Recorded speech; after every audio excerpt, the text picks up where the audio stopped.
Okay, Thomas, should I start? Are you reordering on your side?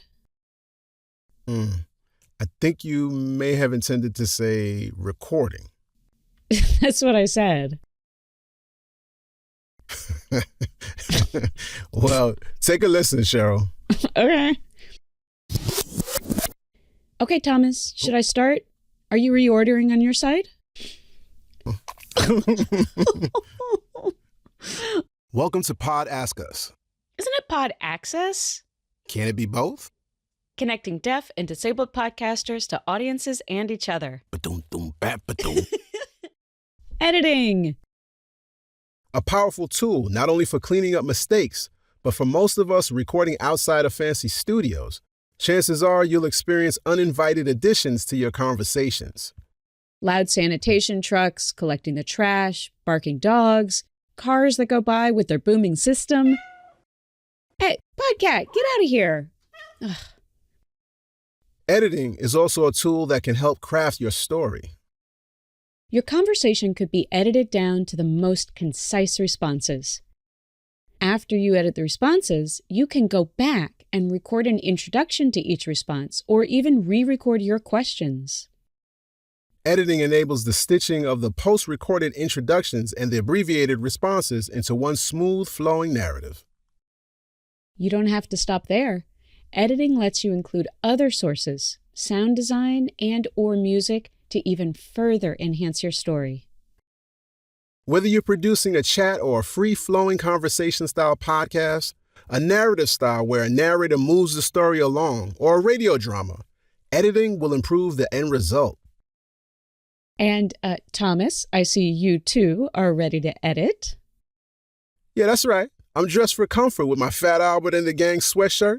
And of course, I have my handy over-ear headphones. I have my headphones too. Let's talk about the difference in the editing software available today.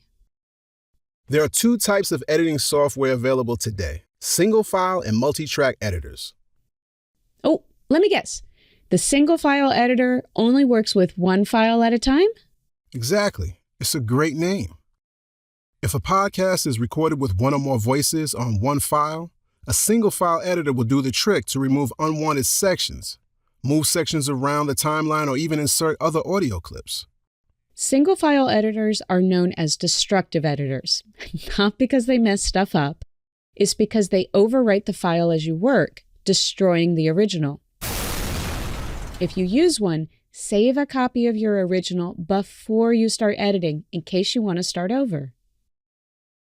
Multi-track editors, on the other hand, can simultaneously edit multiple files without overwriting the originals. Instead of recording a conversation with multiple people on one file, if each person is recorded on their own track, there would be a separate file for each one. So if there were 3 people in the conversation, a host and 2 guests, the result of the recording will produce 3 audio files. Pulling those files into a multitrack editor lets you edit all 3 at the same time. In a multitrack environment, you have more options to enhance the quality of the audio. In the example of a host and 2 guests, suppose guest number 2 has a bad case of the sniffles. While guest 1 is responding to a question, guest 2 is constantly sniffing into the microphone. In a multitrack environment, guest 2's audio could easily be muted or cut out, effectively stopping their sniffles, at least in the recording. In a multi-track environment, the original files are never altered. The edits are more referential, and new files incorporating the edits must be rendered as an entirely new file. In a multitrack environment, adding new content is as easy as adding a new track and placing the new content where you want it on a timeline. Even if you're only going to edit single files, personally, I suggest using a multi-track editor. There are free options like Audacity and GarageBand, and low-cost and powerful options like Reaper that work on both Mac and PC. As a screen reader user, these are accessible options. My personal preference is Reaper. It's quite flexible, and there's a community of screen reader users who have helped to make it even more accessible.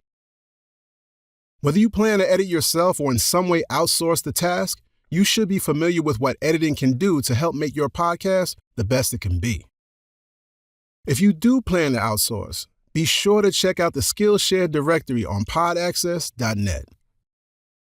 What role will editing play in your podcast? What role will you play in your editing? Let us know. Go to podaccess.net and hit the Contact Us button. And you can upload a voice memo or write a message. And you might just hear it, Read it. or see it in a future episode of the podcast or on social media. Tell a friend and an enemy to follow or subscribe to Pod Access wherever you get your podcasts, and on Instagram at @ThePodAccess, at ThePodAccess. Podaccess.net. Meow.